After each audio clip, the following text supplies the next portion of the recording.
In this week's episode of the IT Experts podcast, you're going to love it. We're going to teach you how to stand out from the crowded marketplace. This is no fluff, no filler, one-man story going from under £1 million all the way up to £8 million and onto bigger and better things to help the community become safer, more secure, and also compliant. You're going to love this one. Welcome to the IT Experts podcast, the only podcast to help MSPs scale to 1 million, and if already there, get to 5 and go faster. At the end of the day, isn't it all about building a business that works for you rather than you for it? I hope you enjoy the show. Good morning, good afternoon, good evening. Welcome to the IT Experts podcast. Today, we're going to talk about compliance. How exciting is this going to be today? No, we're not going to talk just about compliance. We're going to help you understand how to become the best MSP you possibly can. And today, I'm absolutely honoured to have the legendary Mit Patel in the podcast lounge today. Morning, Mit.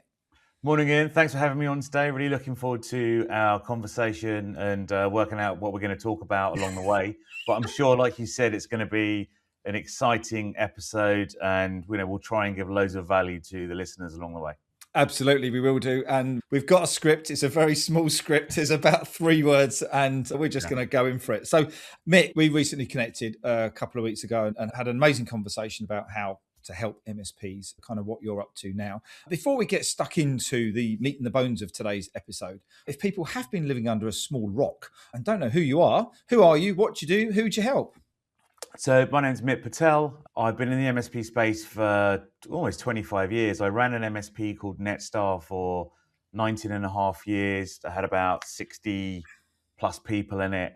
I exited in 2020, sold to August Equity and Air IT, stayed on for a year, then did not a lot for a few years. And I came up with this idea of Assurix, where I'm now the CEO and founder of, and we'll talk about that later. Absolutely fantastic.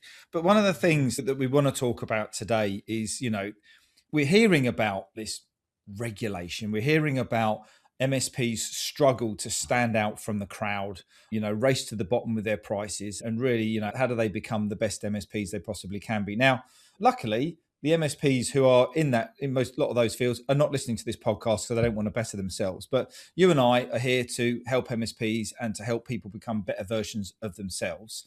What were some of the key things? It's a pretty impressive track record there of MSPs. Most MSPs probably sitting there going, oh my God, I'd love to be that size or that many people, mind you. Don't judge your business on how many people you have, the success on your business on how many people, Sure. How many people you have. But what's the kind of the secrets for success for you? What's, if you were to bottle it up into a couple of 3 things over the years, if you were going to do it again, what would be the absolute non-negotiables that you are absolutely going to do again? Wow. I mean, Ian, you only said we had 30 minutes. So this could be the longest we could speed it up you've ever done. So I think, to give you some numbers, context, we were doing just under £8 million revenue, 22% EBITDA, and we were making 52% gross margin. Nice. So, it wasn't that we just had a volume of business, we were delivering the financial results anyway. Yeah. So I think, if I was to do it all again, was that your question? If I was doing it all again, what would I do? How would I do it? I think there was loads of different points whilst we were growing where there've been kind of pivotal moments. We'll call them that. First pivotal moment was getting to £1 million revenue. Yeah. And I think that point was understanding that actually we need to invest in sales in some way or form other than myself. So that's something that we did. We hired our first salesperson, and that actually the first salesperson wasn't a salesperson, it was a sales support person. Right. And that person enabled me to be able to effectively account manage more, to sell more, to go on new meetings. The next stage we got to about, I think, 2.5 million, where we started to hire account managers because that's where we needed to grow our revenue from that point. That's where stuff started to crumble a bit. Okay. Because we were growing quite aggressively by, I think there was 1 year we grew by 37%, and that almost killed us, that 37%. Wow. Was that organic growth, or was there an acquisition in there, or what happened? All organic. So everything that I've done has been organic. Nothing has been acquisition. So that was all organic growth. And we went through lots of mistakes, hiring the wrong people because we just had to fill a seat, taking on the wrong clients because we thought that would give us, loads of revenue, et cetera, et cetera. So I've learned a lot of lessons along the way, a lot of lessons. Maybe one day I'll write a book. I don't know. maybe that's my 5-year goal to write There you books. go. Right, I don't think But you can sit I still think long enough. I think like 2.5 to 5 million was all about leadership, like making sure that we had the rhythms and structure in place of our organization, that we wouldn't crumble. Yeah, Because that was one of the things that we faced, when we got to the two yeah, million yeah, pound mark, was that yeah. actually it's hard. An MSP business is a really hard business to run. There's loads of different revenue streams. There's lots of people involved, and we all know how Mhm, hard it is to mhm. manage people. And you really need to set up a structure and almost like an operating system for your Yeah. business to enable you to grow. So I think hopefully that sums up some of the problems. I've got loads more, but. Yeah, it does. It's really interesting because when Stuart and I got together, 4.5 years ago and put the Growth Hub together, we both had this inherent love for leadership.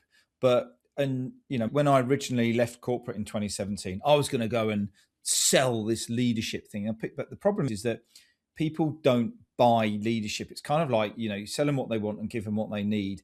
And people don't buy leadership, particularly not MSPs, because it's just about sales. I just need the new revenue and everything will be all right. Because when I've got more revenue, I'll get a bit more profit, and then I can buy the right people and I can buy the right team.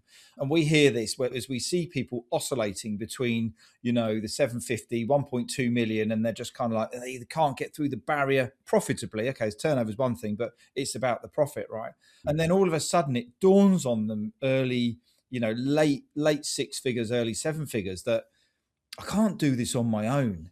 And although you guys and girls have come up and you've been great technically and you supported the business technically, you might need different people who are going to lift you up and help you to then spend time looking at the more strategic things and I was actually on the phone to a prospect yesterday, and all the questions, he was at about 2.5, nearly 3 million, and all the questions were about people. And I remember speaking to him 2 years ago, and all the questions were about sales. So he's Yeah. kind of gone through this process of going, hitting your head against the brick wall, come back down, hitting your head against the brick wall, come back down again. And we say it all the time: right people, right roles. But you've got to define the roles to start with, haven't you?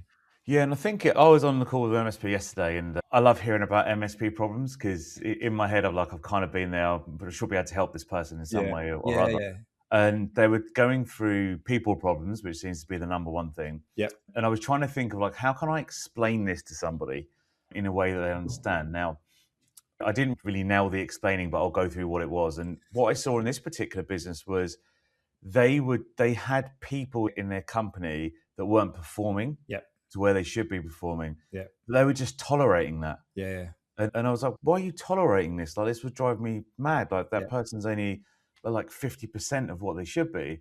And it was down to like, well, that there's a role that needs to be done, and we just don't know how to hire someone who can do well in that role. yeah, And the way I framed it back to them was like, look, you're going to give yourselves so much pain trying to grow this business yeah. while having the wrong people in the business, Mhm. not performing. And culturally, you have an issue. And that cultural issue is that you're tolerating someone who's not performing, Yeah. who's not behaving how they should. And that sends a message to everybody in your organization. So it was an interesting conversation at the end of it. And they were like, right, okay, what do you think I should do? And I was like, well, you probably need to look hard and fast at all the people in your organization Mm. and make sure that they are doing what they should be doing at the level that you expected them to do. Yeah, Because yeah. otherwise you're going to end up having some real growth pains. And it was what you should have said to him, Mick, was go and join the Growth Hub. But anyway, we'll talk about that another day. But that was, we have a lot of conversations like that as well, because it's like, well, what do I do next? The tagline that we had originally, which came from Stuart, was scaling with confidence. And it was about building the confidence to have, the number one podcast. I think we're at 275 shows or something like that. The number one podcast was with our leadership coach, Julie, and it was how to have a difficult conversation. Because people don't want to have difficult conversations because it's uncomfortable. I don't like it. A lot of MSPs were accidental business owners, and then they've just got swept up with the tide, haven't they? And Yeah. then they've just recruited more people because more people will hopefully get all the tickets down and get the noise out of my way and all of kind of this stuff. But what we see the biggest shifts with our clients is when they get out of their own way and they realize that, you know what, I need to step up, I need to be a bit vulnerable, I need to be a bit open, but I need to be consistent. So coming back to your journey, which is incredible, and I love the way you went through the whole journey from 1 million up to 8, because a lot of MSPs will be listening to this going to 8 million and they'll not switch off, but they'll be going, yeah, but that's just ridiculous size business, isn't it? What, from your leadership journey, which must have had many, many scars, bruises, dents and scratches, can you recall like a pivotal moment when you went, God, why didn't I do that like 5 years ago, sort of thing? This would have saved me so much trouble, in like your ability as a leader. I think when I decided to have a leadership team. Okay. Because before I had a leadership team, everything kind of flowed up to me. Yeah. So I would end up being a bottleneck for a lot of stuff in the organization, or I would just be involved in so much stuff day to day. And being involved in stuff day to day, makes you feel great that, you're involved in stuff day to day and you're busy, but it doesn't allow you to step outside of your business and actually work on your business. I know that's like a big cliche, working on your business, but just think of it like this for the listeners, is like, actually, how much time are you spending planning? How much time are you spending working on the not urgent but important in your business? And I think that having that leadership team really made a massive difference for me in our business, because I was no longer the person that things stopped at. It went to them, and it would only escalate to me in our weekly leadership rhythm or monthly leadership meeting. So that was a big moment and a big change, I think, for me, in terms of being able to unlock the next level of growth. That's interesting. We talk about it all the time. In actual fact, last January, one of our clients says, "Oh, could you help coach my senior SDMs and account managers and all of this kind of stuff?" And we said, "Yeah, why not?" And Stuart sort of looked at me and went, "Are we?" And I went, "Yeah, this is going to be a great thing, because we can now coach people at the same frameworks as the owners." 35 people now, Mitt, we're coaching, going through like an ILM level 5 as separately to the main growth hub within, which is just like, and you see them turn up day one and their eyes are all like, rabbit in the headlights. And now like 8-9 months later, they're just becoming confident leaders and having massive transformation. You obviously had some really, like many MSPs, have some really good senior people who have been with you for a long time and they're dependable. And this is great now, because I'm going to whack straight back to an interview that I had yesterday on the podcast, but this is real life. How do you decide which one of those becomes a senior leader rather than a senior person? Mm-hmm. Yeah, so I think you really need to think about, when you're hiring people, I think I actually put a post up on this yesterday, actually, funnily enough, on LinkedIn. There you go. And it was about hiring for the who, not the what. Yeah. And what I mean by that is you need to hire for who that person is and what, not what they know, because you can actually teach and coach what they know. It's who they are. So when you're hiring for like a leader, for example, or a future leader, one of the core skills they're going to need to have is to be able to be good at communicating, right? So you need someone who can communicate really well. Another thing that you may need in a particular leader is that they need a level of tenacity to get stuff done. So it's really trying to assess, what are the key capabilities that you need for that who in the leader, and making sure you hire for that. Or you may be hiring now thinking that you need a future leader in 2 to 3 years. So making sure that you hire for the capabilities now. And I think often people don't map out where they need to be in 5 years and what their leadership structure needs to look like in 5 years, and their people structure. And that's always a good exercise to do, to make sure that you do take the opportunity to hire for people that you may need later on. Yeah. And that will cause you a lot less headache, rather than having to hire, like we've all been there, right? We've hired somebody from outside who, said they're amazing and they're the best manager in the world. You hire them and then you realize that actually, this isn't that great. This isn't working out. This isn't working out. I was explaining to someone yesterday, I obviously speak to a lot of MSPs. And I was saying, look, I went on holiday to Marrakesh and I wasn't expecting much. I think it was £1,000 for 4 nights, all inclusive. Yeah. I was like, this is great. So when I got to the hotel, I wasn't expecting it to be amazing. Yeah. But I was really pleasantly surprised that actually it was quite decent. It was quite nice. If I'd spent £10,000 on a 4-night trip and went somewhere, I'd be like, oh my God, this is terrible if it wasn't good, right? Because you'd spent so much money. So there's a value disconnect. Sometimes when you hire somebody, when you hire somebody in a higher role and they're a manager or they've been a manager before, when you then have to spend time with that person coaching them on something basic, you start to get annoyed because you're like, Yeah. well, why does this person I've hired who's meant to be a manager already not know this Yeah. stuff? So my new ethos is probably that actually hire younger, smarter people, invest time in them to get them where you need to be. Because generally they're going to be more cost effective than hiring a more senior, expensive person. You don't mind investing the time in them to get them where they need to be. But hire for the who, not the what. Yeah.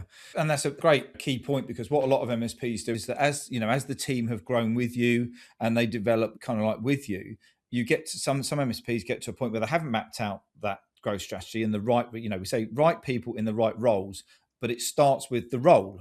If you start bringing in people and then because they're really good at what they're doing, you start getting a bit of scope creep.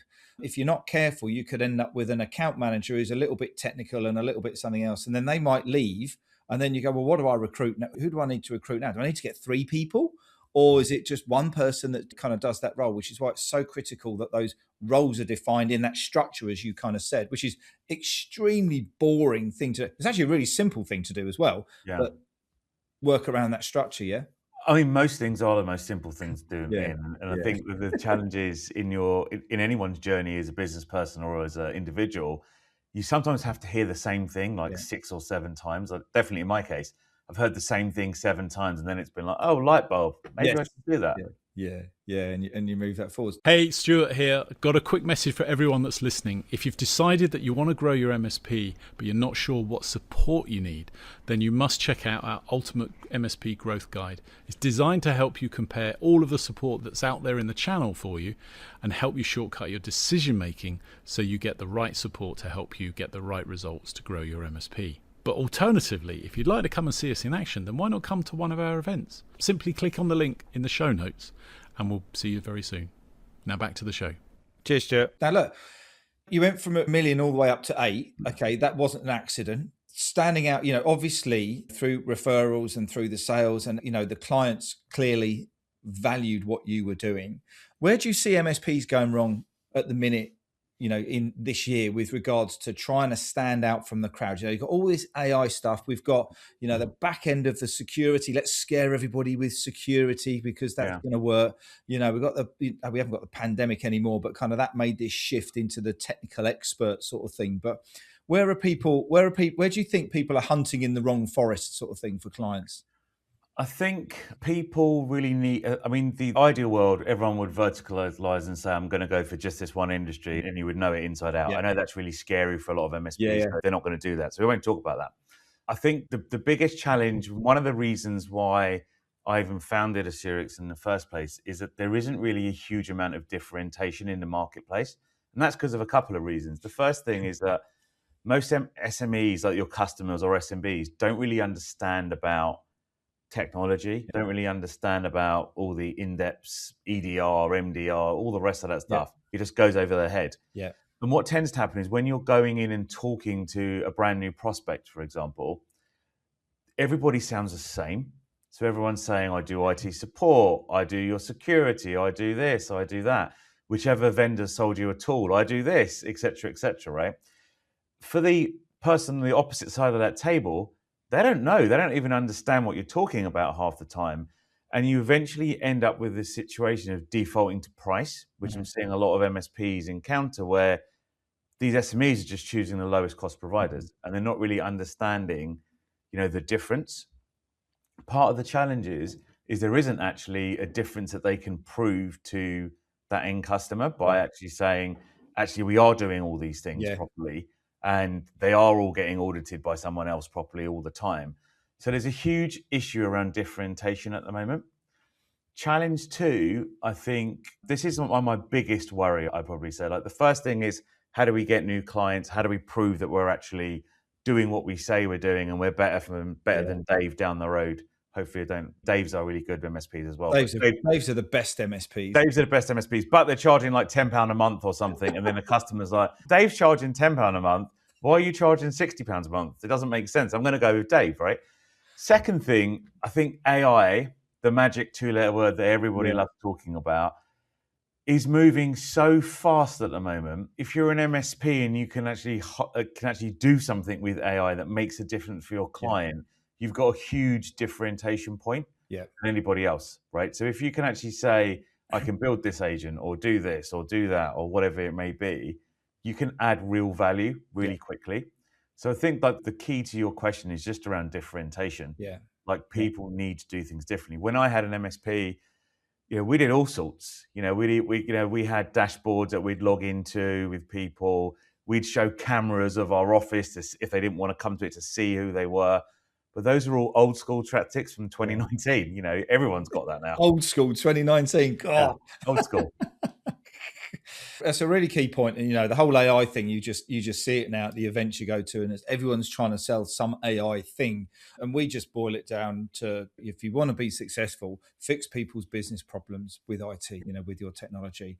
But the only way you're going to fix those business problems is by really understanding the business, where it's going, how it operates, and demonstrating that value. And it's that non-technical conversation, isn't it, that's to be had, that is the one that will nail at the end of it.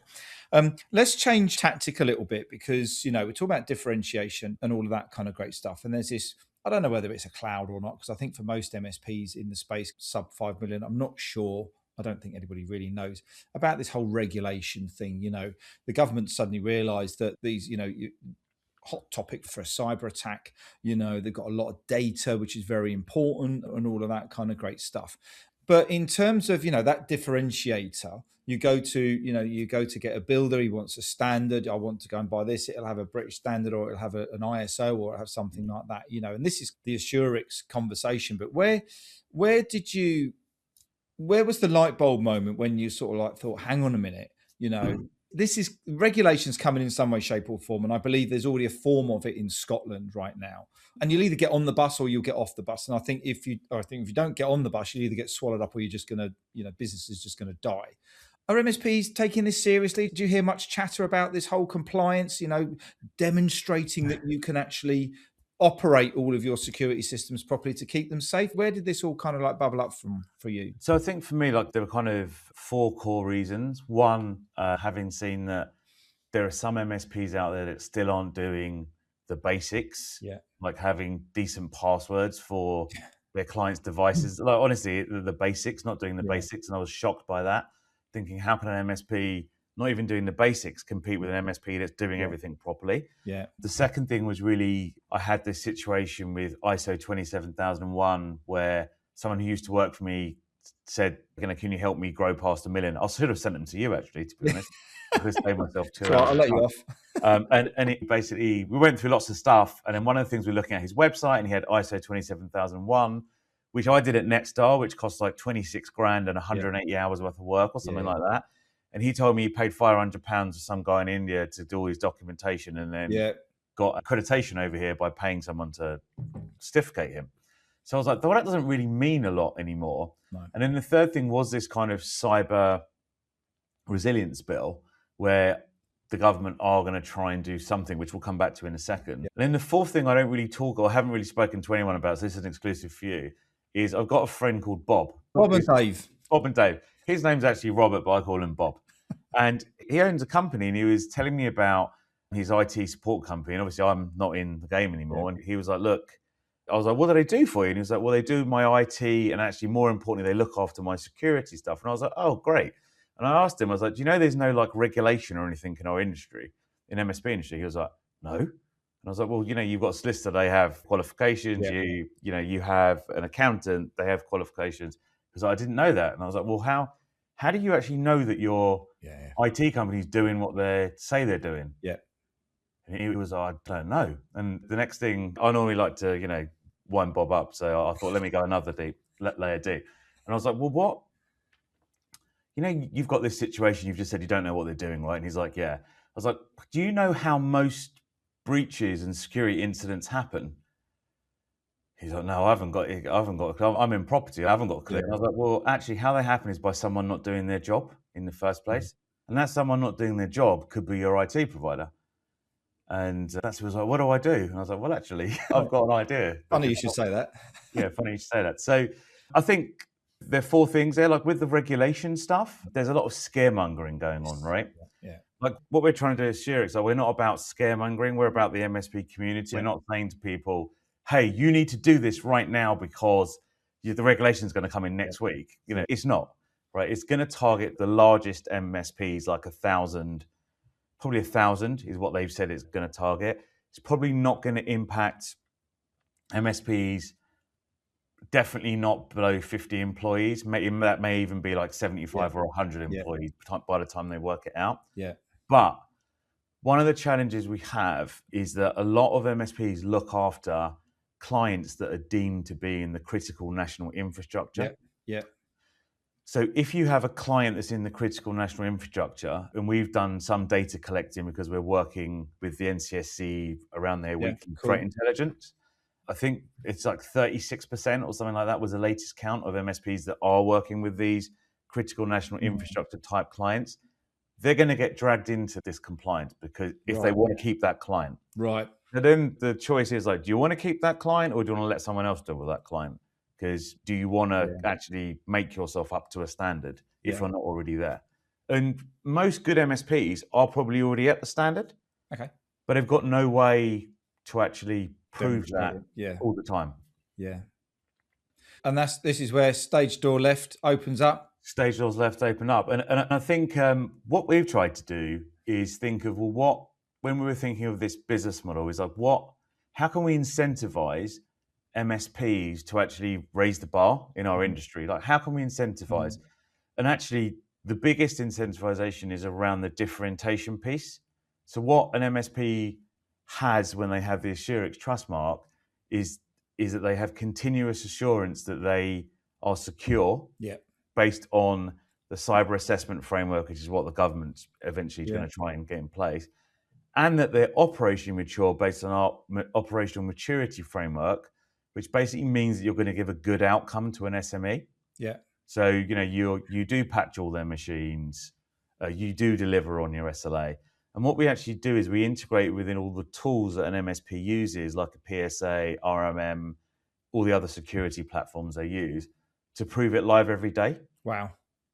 So when you're in a customer conversation or a new customer conversation, it's very different now. It's like, well, we can prove these 64 things, these controls every day, and it's proven by an external third party.